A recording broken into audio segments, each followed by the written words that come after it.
आप मोनालिसा के बारे में 23 ऐसी बातें जानोगे जो वाकई आपको हैरानी में डाल देंगी। नंबर 23। 23 जून 1852 को ल्यूक मास्पेरो नाम के एक यंग फ्रेंच आर्टिस्ट ने पेरिस के एक होटल की चौथी मंजिल से कूदकर अपनी जान दे दी। वो मोनालिसा की रहस्यमयी मुस्कान के लिए पागल था, उसकी सुंदरता पर मोहित था। उसने एक सुसाइड नोट भी छोड़ा जिसमें उसने मोनालिसा के लिए अपने प्यार और सालों के इंतज़ार की बात की थी। नंबर 22। मोनालिसा के बारे में जो सबसे रहस्यमयी बात है और जो बात आर्टिस्ट और हिस्टोरियंस को सबसे ज़्यादा सोचने पर मजबूर करती है, वो है मोनालिसा की रहस्यमयी मुस्कान, जो अलग अलग एंगल से देखने पर अलग अलग दिखती है, मतलब बदलती रहती है। पहले ये तस्वीर मुस्कुराती हुई दिखाई देती है, फिर ये मुस्कान फीकी पड़ जाती है और फिर गायब हो जाती है। एक रिसर्च से ये पता चला है कि जिस औरत को दा विंची ने इस पेंटिंग में बनाया है वो अपने अंदर कुछ राज छिपाए हुए है, इसलिए मोनालिसा की मुस्कान इतनी रहस्यमयी है। नंबर 21। कुछ सालों पहले एक डॉक्टर ने यह कहकर सबको हैरानी में डाल दिया कि मोनालिसा की मिस्टीरियस स्माइल का राज है उसके ऊपरी 2 दांतों का टूटा होना, और यही वजह है कि उसका ऊपरी होठ थोड़ा दबा हुआ है। सन 2000 में हार्वर्ड के एक न्यूरो साइंटिस्ट डॉक्टर मार्गरेट ने बताया कि मोनालिसा की मुस्कान नहीं बदलती बल्कि इंसान का माइंडसेट बदलता है। मतलब ये आपके दिमाग का खेल है, जैसा आप मोनालिसा के चेहरे को देखना चाहते हो वैसा ही आपको वो दिखेगा। ये इस चीज़ पर डिपेंड करता है कि आप किस चीज़ पर फोकस कर रहे हो। नंबर 20। लियोनार्डो दा विंची ने मोनालिसा को 1503 में बनाना शुरू किया था और वो 1517 तक इस पे काम करते रहे। उनको सबसे ज़्यादा समय मोनालिसा के होंठ बनाने में लगा था। मोनालिसा के होंठ बनाने में दा विंची ने 12 साल लगा दिए थे। नंबर 19।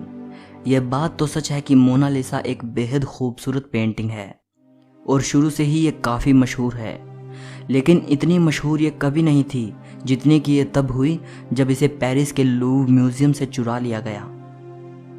नंबर 18। दुनिया की सबसे मशहूर पेंटिंग को दुनिया के सबसे बड़े म्यूजियम से चुरा लिया जाना एक बड़ी हैरान कर देने वाली घटना थी, लेकिन उससे भी ज़्यादा हैरान कर देने वाली बात तो ये है कि इसके चोरी के इल्ज़ाम में जिस आदमी को शक के घेरे में लिया गया वो थे हमारे एक और महान पेंटर पाब्लो पिकासो। जी हाँ, शुरुआत में पाब्लो पिकासो पर इसे चोरी करने का इल्ज़ाम लगा, लेकिन बाद में काफ़ी पूछताछ और इन्वेस्टिगेशन के बाद उनसे ये आरोप हटा लिया गया। नंबर 17। वो कौन इंसान था जिसने मोनालिसा को चुराया था? 1911 में 21 अगस्त के दिन इसे चुराया गया, लेकिन उस दिन इस चोरी की तरफ किसी ने ध्यान नहीं दिया और इसे अगले दिन नोटिस किया गया। लूव्र म्यूजियम को इन्वेस्टिगेशन के लिए 1 हफ्ते के लिए बंद कर दिया गया, इस कन्फ्यूजन की वजह से कि शायद पेंटिंग को म्यूजियम में ही कहीं और रख दिया गया होगा। बाद में पता चला कि मोनालिसा को लूव्र म्यूजियम के ही एक वर्कर विंसेंजो पुरुगिया ने चुराया था। वो म्यूजियम के एक छोटे से कमरे में छिप गया। म्यूजियम के बंद होने के बाद वो पेंटिंग को कोट में छिपाकर फरार हो गया। नंबर 16। विंसेंजो इटली का एक देशभक्त नागरिक था। उसका ये विश्वास था कि लियोनार्डो की ये पेंटिंग उनके देश में वापस आनी चाहिए और इसे इटली के म्यूजियम में दिखाया जाना चाहिए। 2 साल बाद विंसेंजो को तब पकड़ लिया गया जब वो मोनालिसा को लेकर इटली के फ्लोरेंस शहर के आर्ट म्यूजियम के डायरेक्टर को इसे बेचने जा रहा था।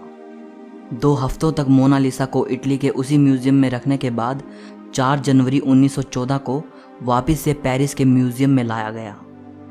विंसेंजो को उसके क्राइम के लिए 6 महीने की जेल हुई, लेकिन इटली ने उसकी देशभक्ति के लिए उसका स्वागत किया। नंबर 15। मोनालिसा की एक जुड़वा पेंटिंग भी मौजूद है जो बिल्कुल लियोनार्डो दा विंची की मोनालिसा जैसी ही दिखती है। कहा जाता है कि दूसरी पेंटिंग को दा विंची के टाइम में ही उनके एक स्टूडेंट फ्रांसिस्को मेल्जी ने बनाया था। ये दूसरी पेंटिंग स्पेन की राजधानी मैड्रिड के प्रादो म्यूजियम में रखी है। नंबर 14। आज तक ये बात रहस्य है कि मोनालिसा कौन थी, मतलब दा विंची ने ये किसकी तस्वीर बनाई थी, ये कौन औरत थी। ज़्यादातर स्कॉलर्स का ये मानना है कि इस पेंटिंग में जो तस्वीर है वो लीसा घेरार्दिनी की है, जो कि फ्लोरेंस की एक इटालियन औरत थी। लेकिन एक थियोरी ये भी कहती है कि मोनालिसा लियोनार्डो दा विंची की खुद की तस्वीर है, मतलब उन्होंने इस पेंटिंग में खुद को एक औरत के रूप में बनाया था। नंबर 13, इस खूबसूरत पेंटिंग को नुकसान पहुंचाने की कई कोशिशें हो चुकी हैं। 1956 में एक बोलीवियन टूरिस्ट ने मोनालिसा पर एक पत्थर फेंका था, जिसकी वजह से मोनालिसा की बाएं हाथ की कोहनी के पास एक छोटा सा निशान आ गया था। बाद में इसे रिस्टोर कर दिया गया, लेकिन निशान अब भी हल्का दिखता है। इससे पहले एक व्यक्ति ने इस पेंटिंग पर एसिड फेंका था।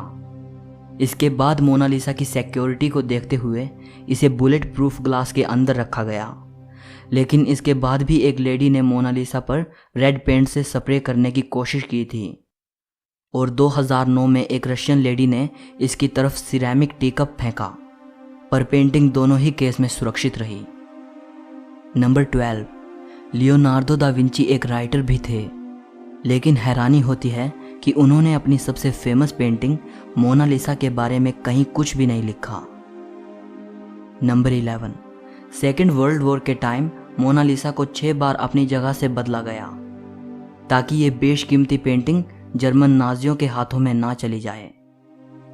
नंबर 10, लियोनार्डो के ही एक स्टूडेंट ने 1514 से 1516 के बीच मोनालिसा का एक न्यूड वर्जन भी बनाया था, जिसे मोना वेना कहा जाता है। इसके हाथ और बॉडी की पोजीशन बिल्कुल लियोनार्डो की मोनालिसा जैसी ही है। कहा यह भी जाता है कि शायद इसे भी लियोनार्डो दा विंची ने ही बनाया हो। ये पेंटिंग पेरिस के कोंडे म्यूजियम में रखी है। नंबर 9, लियोनार्डो ने मोनालिसा को पेंट करने में 30 से भी ज़्यादा लेयर्स का इस्तेमाल किया था, और उनमें से कुछ लेयर्स तो एक इंसानी बाल से भी बारीक थी। नंबर 8, मोनालिसा दुनिया की मोस्ट वैल्यूएबल पेंटिंग है। गिनीज वर्ल्ड रिकॉर्ड के अनुसार मोनालिसा हिस्ट्री की हाईएस्ट वैल्यूएशन वाली पेंटिंग है। 1962 में इसकी कीमत $100 मिलियन आंकी गई थी। 2019 में ये $700 मिलियन के आसपास है, लेकिन फ्रेंच हेरिटेज लॉ के अकॉर्डिंग इसे बेचा और ख़रीदा नहीं जा सकता, क्योंकि ये पब्लिक के लिए है। नंबर 7, 1519 में दा विंची की मृत्यु के बाद मोनालिसा फ्रांस के राजाओं के प्राइवेट कलेक्शन का हिस्सा बन गई। फ्रेंच रिवॉल्यूशन के बाद मोनालिसा को पेरिस के लूव म्यूजियम में रख दिया गया। ये पेंटिंग नेपोलियन को इतनी पसंद आई थी कि कुछ समय के लिए उन्होंने इसे अपने बेडरूम में लगवा दिया था। नंबर 6, जितना आपको लगता है ये पेंटिंग उससे काफ़ी छोटे साइज़ की है। इसका साइज़ 30 बाई 21 इंचेस है और इसका वज़न 8 किलोग्राम है। दा विंची ने इसे पेपर और कैनवस पर नहीं बनाया था, बल्कि पॉपुलर की लकड़ी के पैनल पर ऑयल पेंट से बनाया था, और इतनी खूबसूरती से बनाया था कि इस पर ब्रश के निशान देखना बेहद मुश्किल है। दा विंची के टाइम में कैनवस और पेपर मौजूद थे, लेकिन उस वक्त के पेंटर ये सोचते थे कि छोटी पेंटिंग के लिए लकड़ी का यूज़ करना ही सही रहेगा। नंबर 5, जब आप इस पेंटिंग को देखते हो तो आप पाओगे कि मोनालिसा की आईब्रोज और आई लैशेज नहीं दिखती। अब सवाल उठता है कि लियोनार्डो दा विंची ने मोनालिसा की आईब्रोज और आई लैशेज क्यों नहीं बनाई।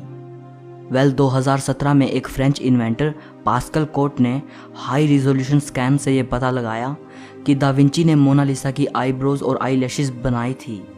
उसने बताया कि ये टाइम के साथ धीरे धीरे गायब हो गई, शायद ओवर क्लीनिंग की वजह से। नंबर 4, पैरानॉर्मल क्रूसिबल नाम की एक वेबसाइट ने यह दावा किया था कि मोनालिसा की पेंटिंग में एलियन छिपा है। कहा गया कि अगर इस पेंटिंग को लेफ्ट साइड से मिरर के साथ जोड़कर देखा जाए तो एलियन जैसी आकृति बनती है। ये बात तब सोचने पर मजबूर करती है जब एक और थ्योरी सामने आती है, जिसमें यह कहा गया कि दा विंची ने इस पेंटिंग के लेफ्ट साइड में बड़े ही सीक्रेट तरीके से एक मैसेज छिपाया है। थ्योरी बताती है कि पेंटिंग में इटालियन भाषा में लिखा गया है ला रिस्पोस्टा सी ट्रोवा की। इसका मतलब है द आंसर इज हेयर, यानी उत्तर यहाँ है। हालांकि इस थियोरी में कितनी सच्चाई है इसकी कोई पुष्टि नहीं की जा सकी, और ना ही मैं इसके सच होने का कोई दावा करता हूँ। नंबर 3, मोनालिसा के फ़ैन दुनिया भर में हैं। इस पेंटिंग पर बहुत सी पोएम्स भी लिखी जा चुकी हैं और सॉन्ग्स बन चुके हैं। जब से इसे पेरिस के लूव म्यूजियम में रखा गया है तब से इसे वहाँ लव लेटर्स मिलते हैं, चाहने वालों की तरफ से फ्लावर्स मिलते हैं। नंबर 2, मोनालिसा को इंग्लिश में मोनालिसा लिखा जाता है, लेकिन इसकी सही स्पेलिंग ये है। कोई इसे मोनालिसा कहता है तो कोई मोनालिसा कहता है, लेकिन इटालियन में इसकी करेक्ट प्रोनाउंसिएशन है मोनालिसा। इसका मतलब होता है माई लेडी। नंबर 1, दोस्तों अगर आप पेरिस के लूव म्यूजियम में जाते हो तो मोनालिसा के रूम में जाने के बाद जहां मोनालिसा रखी है उसके बिल्कुल ऑपोजिट डायरेक्शन में आपको एक बहुत बड़ी पेंटिंग मिलेगी जो कि मोनालिसा से कई गुना बड़ी है। इसका नाम है द वेडिंग फीस्ट एट कैना। इसे इटली के ही एक पेंटर पाओलो वेरोनेसे ने 1563 में बनाया था। दोस्तों ये पेंटिंग इतनी खूबसूरत है कि इसकी तारीफ के लिए शब्द कम पड़ जाएंगे, लेकिन क्योंकि ये पेंटिंग इतनी फेमस नहीं है इसलिए लोग इसे देखने में ज़्यादा इंटरेस्टेड नहीं हैं। यही वजह है कि मोनालिसा के सामने तो आपको बहुत भीड़ नज़र आएगी, लेकिन इसे देखने के लिए बहुत कम लोग खड़े मिलेंगे। दोस्तों अगर हम सच्चे आर्ट लवर हैं तो हमारे पास वो आंखें होनी चाहिए जो एक आर्टिस्ट की कला को परख सकें। जस्ट किसी एक ही चीज़ को सिर्फ इसलिए वैल्यू देना कि वो बहुत फेमस है या उसको बनाने वाला कोई बड़ा इंसान था और दूसरे के काम को सिर्फ इसलिए भूल जाना क्योंकि वो ज़्यादा फेमस नहीं है या उसे बनाने वाला कोई महान इंसान नहीं था, ये तो सही नहीं है ना। देखो मैं ये नहीं कह रहा कि मोनालिसा बहुत अच्छी पेंटिंग नहीं है और उससे भी अच्छी अच्छी पेंटिंग्स मौजूद हैं, नहीं। बेशक मोनालिसा दुनिया की सबसे खूबसूरत आर्ट वर्क में से एक है, लेकिन साथ साथ हमें दूसरे के काम को भी तो सराहना चाहिए ना। हो सकता है कि उसकी बनाई गई चीज़ भी उतनी ही अच्छी हो सकता है उस आर्टिस्ट ने भी बहुत मेहनत की हो और हम उसकी तरफ बिल्कुल ध्यान नहीं दे रहे। मैं आखिर में एक और बात बताना चाहता हूँ जिससे मुझे उम्मीद है कि आप मेरी बात को पकड़ पाएंगे। पेरिस का ये लूव म्यूज़ियम दुनिया का सबसे बड़ा आर्ट म्यूज़ियम है। इसमें 35,000 हिस्टोरिक ऑब्जेक्ट्स रखे हैं, लेकिन ज़्यादातर लोग सिर्फ मोनालिसा को देखने आते हैं और उसके सामने सेल्फी लेकर चले जाते हैं। सो इस वीडियो के लिए इतना ही। अगर आपको ये वीडियो पसंद आई हो तो लाइक और शेयर ज़रूर करना। कमेंट करके इस वीडियो के बारे में अपनी राय देना।